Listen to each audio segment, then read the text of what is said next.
Hansel and Gretel. Once upon a time, in a small wooden hut at the edge of a vast green forest, lived a poor woodcutter, his wife, and his 2 children. The boy was named Hansel, and his little sister was Gretel. Times were hard, and often the family did not even have enough food for a single meal.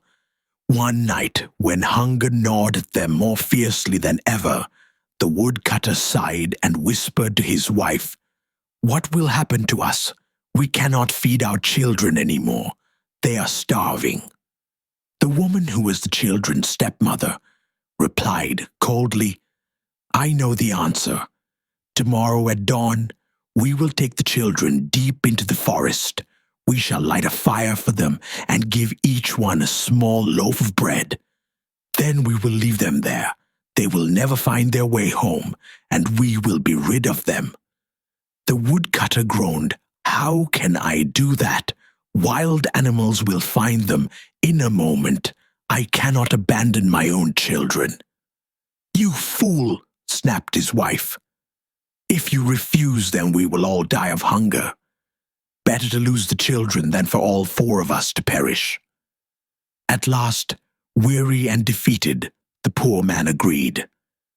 Hansel and Gretel, who could not sleep because of hunger, had overheard everything. Gretel wept quietly, but Hansel comforted her. "Don't be afraid, little sister. I have a plan." When their parents were asleep, Hansel slipped outside. Under the bright moonlight, the garden's white stones gleamed like silver. He filled his pockets with as many as he could carry and returned to bed, whispering, "Sleep peacefully, Gretel. God will not forget us." At dawn, their stepmother shook them awake. She gave each child a small loaf of bread and warned, "This is for your dinner. Do not eat it too soon." Together they set out for the forest. Hansel, walking behind, secretly dropped the white stones one by one along the path. Deeper and deeper they went until they reached the heart of the forest. Their father built a fire, and then the stepmother said, "Lie down and rest, children. We are going to cut more wood. When we are ready, we will come back for you." Hansel and Gretel soon fell asleep. When they awoke, night had fallen, and their parents were gone. Gretel began to cry, but Hansel said, "Wait until the moon rises.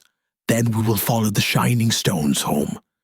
Sure enough, the stones glittered like a trail of stars, guiding them safely back to their father's cottage. Their father rejoiced to see them, though the stepmother scolded them harshly.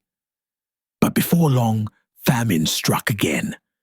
Once more, the cruel woman persuaded her husband to abandon the children. Hansel planned to gather stones again, but this time, the stepmother locked the door at night. In the morning, he could only crumble his piece of bread into crumbs and drop them as they walked. They were led deeper than ever into the forest. Again a fire was lit. Again the parents left. When night came, Hansel told Gretel to wait for the moon so they could follow the crumbs. But alas, every crumb had been eaten by birds. Now they were truly lost. For 3 days they wandered, growing weaker and hungrier. At last, they saw a beautiful white bird singing sweetly in the branches. They followed it until they came to a strange little cottage made entirely of sweets. Walls of gingerbread, a roof of cake, and windows of sparkling sugar. "Let's eat," cried Hansel. He broke off a piece of roof, while Gretel nibbled at a sugar window pane. Suddenly a thin voice called, "Nibble, nibble, little mouse, who is nibbling at my house?" Thinking it was only the wind, they went on eating. But then the door creaked open, and out came a bent old woman, leaning on a crutch. "Ah, dear children," she said kindly, "come inside. You must be tired and hungry." But the woman was a wicked witch. She lured children with her candy house, only to feast on them. That night she gave Hansel and Gretel a delicious supper and soft beds. But in the morning, she locked Hansel in a cage and forced Gretel to cook for him. "Fatten him up," she ordered. "When he is plump enough, I shall eat him." Each day she told Hansel to stretch out his finger so she could feel it. Clever Hansel, however, held out a little bone, and the half-blind witch was fooled. After weeks passed, she grew impatient. "Fat or thin, tomorrow I will eat him." The next morning, she ordered Gretel to check the oven.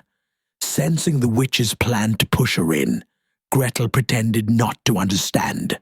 Angry, the witch stuck her own head inside to show her. Quick as lightning, Gretel gave her a shove, slammed the door, and the wicked witch was burned to ashes. Overjoyed, Gretel freed Hansel, and the two searched the witch's house. They found chests filled with pearls and jewels. "This is better than white stones," said Hansel, stuffing his pockets, while Gretel filled her apron. At last, they found their way to a great river. A white duck carried them across, one after the other. Soon the woods grew familiar, and they saw their father's house in the distance. The poor woodcutter wept with joy when his children ran into his arms. His cruel wife had died, and now they were safe. When Hansel and Gretel poured out the treasures they had brought, the family's sorrow ended forever. And so Hansel and Gretel lived happily with their father, never hungry again. Moral: courage and cleverness can overcome even the darkest dangers.